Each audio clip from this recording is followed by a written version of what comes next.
अस्सलाम वालेकुम स्टूडेंट। आज जो हमारा टॉपिक है वो है importance of large specific heat capacity of water. Last lecture में मैंने आपको स्पेसिफिक हीट कैपेसिटी और हीट कैपेसिटी के बारे में डिटेल से डिस्कस किया है।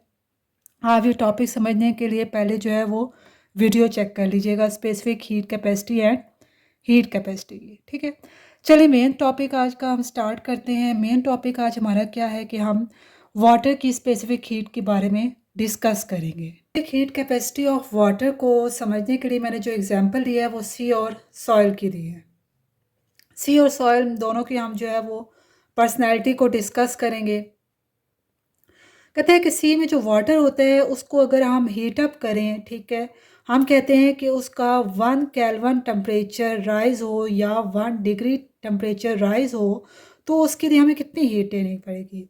तो हम जो है वो अगर हम सी को जो है वो 42,000 जूल पर केजी पर केल्विन हीट देंगे तब उसका टेम्परेचर 1 डिग्री राइज होगा। ठीक है, दूसरी जो हमने एग्जांपल लिया वो सॉइल के लिए है। ठीक है, सॉइल के लिए उसमें जो है कहते हैं कि हम उसका अगर 1 डिग्री टेम्परेचर जो है वो राइज करें तो उसके लिए मुझे कितनी हीट देनी होगी, 8-10 जूल पर केजी पर केल्विन हीट देनी पड़ेगी। ठीक है, इसका मतलब जो आपके पास वाटर है, ठीक है, वाटर जो है वो 42,000 जूल पर केजी हीट लेता है 1 डिग्री राइज होने के लिए, और लैंड जो है वो सिर्फ सॉइल 8-10 जूल पर केजी पर केल्विन हीट ले रहा है राइज होने के लिए।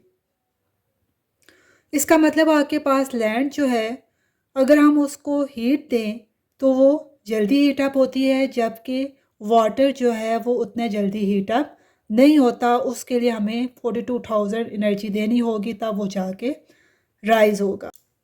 अगर हम दोनों को जो है वो सेम अमाउंट ऑफ हीट दें, ठीक है, लेट्स सपोज मैंने जितनी वाटर को हीट दी उतनी अगर मैं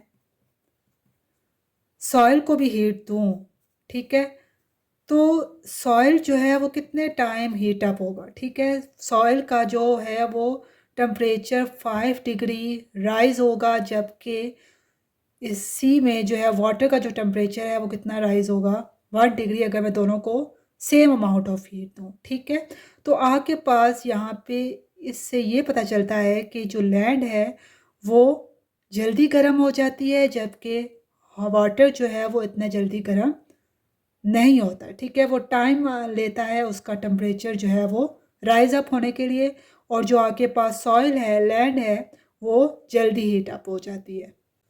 अच्छा, आपने कभी नोट किया होगा कि अगर आप सी के नज़दीक हों तो वहाँ पे जो आपके पास टेम्परेचर है वो जल्दी चेंज नहीं होता। ठीक है, अगर आपके पास गर्मियों का मौसम है तो वहाँ आप जो है समंदर के नज़दीक जो है वो टेम्परेचर जो है वो मॉडरेट रहेगा, ना इतना गर्म होगा ना इतना ठंडा होगा। ठीक है, जबकि आप अगर सॉइल को देखें तो सॉइल जो है वो जल्दी हीट अप हो जाती है और जल्दी कूल डाउन हो जाती है। ठीक है, गर्मियों में गर्म और सर्दियों में सर्द लगती है, लेकिन सी के नज़दीक जो है वो टेम्परेचर जो है वो मॉडरेट रहता है। ठीक है, क्योंकि इसकी स्पेसिफिक हीट कैपेसिटी जो है वो वाटर की क्या है, ज़्यादा है। वो इतने जल्दी ना हीट ऑब्जर्व करता है ना रिलीज़ करता है, इसलिए जो समंदर के नज़दीक जो एरियाज़ हैं उनका टेम्परेचर मॉडरेट रहता है। जैसे जैसे हम समंदर से दूर जाते जाते हैं उसका टेम्परेचर जो है वो चेंज होता जाता है।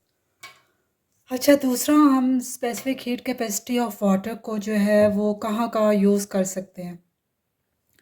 अक्सर आपने गाड़ियों के जो है वो इंजन देखे होंगे। ठीक है, गाड़ियों के जो इंजन है वो जल्दी क्या हो जाते हैं, हीट अप हो जाते हैं। ठीक है, अगर ये हीट अप हो जाएं, ठीक है, अगर हम इनको कूल डाउन ना करें, इनका जो टेम्परेचर है वो डिक्रीज़ ना करें, तो क्या हो सकता है, इंजन जो है वो क्लोज भी हो सकता है, सीज भी हो सकता है। इसको कंट्रोल करने के लिए कि इंजन का जो टेम्परेचर है, ठीक है, वो राइज अप ना हो, ठीक है, उसके लिए हम जो है वो वाटर को यूज़ करते हैं। वाटर को क्यों यूज़ करते हैं, क्योंकि उसकी स्पेसिफिक हीट कैपेसिटी जो होती है वो क्या होती है, हाई होती है। ठीक है, स्पेसिफिक हीट कैपेसिटी जो वाटर की है वो क्या है,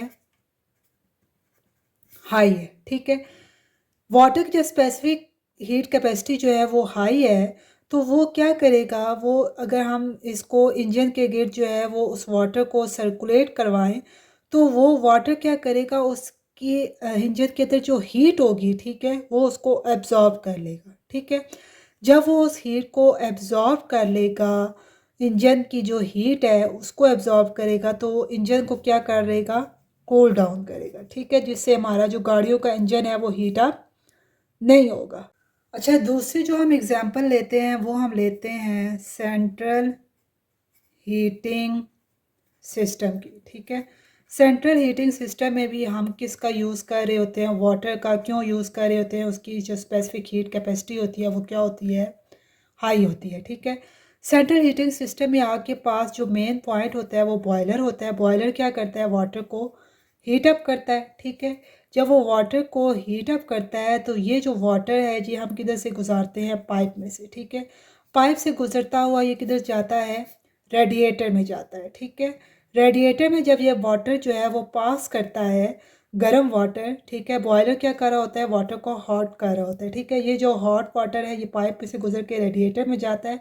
रेडिएटर में जाके ये जो हॉट वाटर है अपनी जो एनर्जी होती है वो उसको रिलीज़ करता रहता है। ठीक है, इससे जो है वो हम अपने जो घरों को, ऑफिसेस को, दीज रेडिएटर्स जो सेंट्रल हीटिंग सिस्टम को यूज़ करके हम गर्म रख सकते हैं, क्योंकि ये क्या, रेडिएटर क्या करता है, हमें गर्म हवा देता है, वो हमारे ऑफिसेस को, होम को हीट अप रखता है।